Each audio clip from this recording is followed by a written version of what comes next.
İran meselesinde hem de yıllardan bu yan şu Sünni dünyanın O'rta Şərqdəki bütün devletler olsun. Həmmə devletlerde İran'a tabi buluvatkan, İran'ın fikri bilen Şiiler mesela. Bu hem şu devletlerde markalı hareketini kırıp kilovatkan Sünni dünyası bir aram hem de İran'ın hareketlerden bu devletlerdeki. Hem Amerika yıllardan beri meyli İsrail'e sırtı akbaratta ikisi bir-birisini hayatı yiyip bayanatını elan kılgan bilen emniyette bu yerdeki tengponluqni tutup durduğun birden bir güç dep qaralgan temdi. Şu Sünni dünyasını devamlılık bir xavf bilen hem qoral setiş meselesi mi İran'dan xavf edin dep aşnaq bütün Saudi'den başap hemmesi dedik. Bu işler köp tilgə elinip durat temdi. Bugün mesela şu Abay Trump'ninki yendiki senatör Lindsey Graham degan onu şu Fox TV'ye çıkıp İran hakkında bir gap kıldım. Hatta şapkasını kiyip Make Iran Great Again. Yani İran'ı yeniden Xuda Amerika'nın deytuğam Trump'ın ki bu teşvikatını karışılayıp üstüge xat yazılgan. O nesne Fox TV'nin nimesi kılıp hem ayadaki namayişlerini kollap bu nesne beri atıdım. Bunda uçur beri atıdım. Hem burunqı öğretilgen Şah'nın oğlu Rıza Pahlavi'nin. Umum bütünlüğü adır İran'daki barlıq kısımlarımı bayan elan kılıp bazı yeniden ötkünçü hükümetini kuruşqa biz tayya hazır. Qorallı kısımlar hemmesi xalqның yerinde turunlar. Çünkü örülüşke yakın hazır bu mevcut sistemde. Bularını devatı da mesela xuddi bu işlerin hemmesi bir yerlerden başkurulatqandek.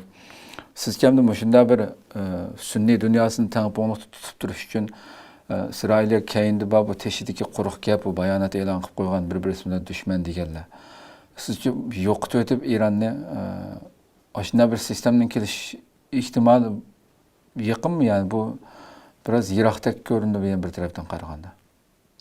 Hem de tarih qaraydigan bolsak İran'ma neçe qitim shundaq nima rejim yani bu hakimiyet almaşkan bir devlet hem de. Hoş. Ama İran acılanıp elaqidek bu ketken emas hem de. İran şundaqla İsrail bilan Amerika bilan arası yaxshi bo'lmag'achqa İsrail bilan Amerika bilan munosabati yaxshi bo'lmagan devletlar bilan yaqin aslında. Misalga Venezuela, Xitoy degandek. Hatta İran Rusya bilan Xitoyning qo'ral bag'il to'g'anliqini xabardan chiqib o'tdi mesela hozirdan boshlab. Hem de ayakta Rusya'da jang bo'lg'achqa ishlab chiqarish tezligi yetmagachga İran'dan ilivadi demdi. Bo'lmasa İran'daki harbiy teknolojisinin yüksek bo'lganligini ko'rsatmaydi demdi. Xo'sh. İran'ınki bu arka plandaki arka görünüşteki uyuşurgan kısmını biz bilmeymiz. Biz şu xalqarada oturup çıkan haberlerge, analizge qarab davatımız hemdi. Rıza Pehlivan kamçilik yani İran halkının içinde kamçilik tesir gücü var. Onu iniq bilmeymiz hemdi. Hoş. Misalga ma qitim o İran hükümeti nimani internetni to'xtatib etdi. To'xtatgandan keyin o Elon Musk nima yıldız zinciri deydigan bir nimasi bor bu. Ashlarni İran'da içib etgan gapda. Hoş. Onu içiş için İran'da aşınınki bazıları punktları buluş lazım. Bu bazılar punktlar kaçan İran'da kuruldu. O mu gayreti bir ahvalda hem de. Yani bu namoyishchilar bir-birisi bilan xabarlashishda şu Elon Musk'ning tayyor qilib bergan şu yıldız zincirini ishlatyapti. Bununla qaraydigan bo'lsak, bu g'arbliklar bayağı baldırla qo'l salgandek ko'rinadi. Hoş. Şununla bayağı ben degandek İran'ınki bazı bu kısmını arka görünüşünü biz yaxshi bilmagachga hazır İran çokum mışnaq buldu, andak buldu diyemeyimiz hem de. Hoş. Bu yalğızla bu kıtım emas.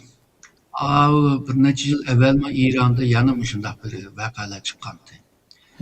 Rıza Pehlivan yana kopup aş gaplarni deyilgan, ama ahir çıkmadı hamda. Yani bu hazırki İran dini hakimiyeti qo'lida askerler var. Bu askerler alayda asker bo'lg'achqa alayda bir nima salohiyatimi bor. Nima deganda, misolga texnologiyada, tijoratda, iqtisodda bularninki huquqi bor. Ya'ni bunda degan chog'da diniy bu kuch bilan harbiylar bunda bir butunning ichida. Bo'libmi bu Cumhuriyetni muhofaza qiladigan armiyasi bor bu. Xo'sh, Bular xo'sh. bo'libmi? Agarda bir hakimiyetning harbiy kuchi bu hakimiyetning qishida, ya'ni yinida turib bersa, yiqitish pek tez bo'ladi hamda ma'lum tarixiy tecrübeden davadım bunu. Xo'sh. Bu istisnai deyimiz var. Bazı bu biz bilgen tarihi sevap nime bo'lmaslik mı mümkün, yani tecrübe sevabının sırtında darak kılış mümkün, ama Xo'sh. İran'ın bunda bir ahval bo'lg'achqa derhal o hakimiyetini yıkıtış, yani bu namoyishchilar biraz qiyin ko'rinyapti. Şunun İran meselesi belki yani burun ne çıkıtım bulduğumuz ne okşaş namoyishlar. Şununla bir cimikip gidem o depme oylavatımı, çünkü hakimiyet deydi bularınki namoyish qilishi to'g'ri deydi. Çünkü bular iqtisodda qiynalmadıdı. Bizning iqtisod nacharlashyapti. Ama yine chet elga atib qo'yyapti hamda bu iqtisodning nacharlashi jahongir davlatlar bizga ambargo ilib bag'ashqa deb.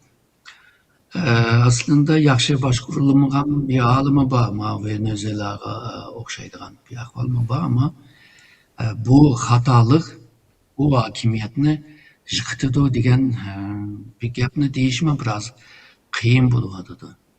Shunga bu İran mutaxassislarmi aniq bir natijani deb bermayapti. Yani İran bundoq qildi, İran bundoq qildi deb. Xo'sh.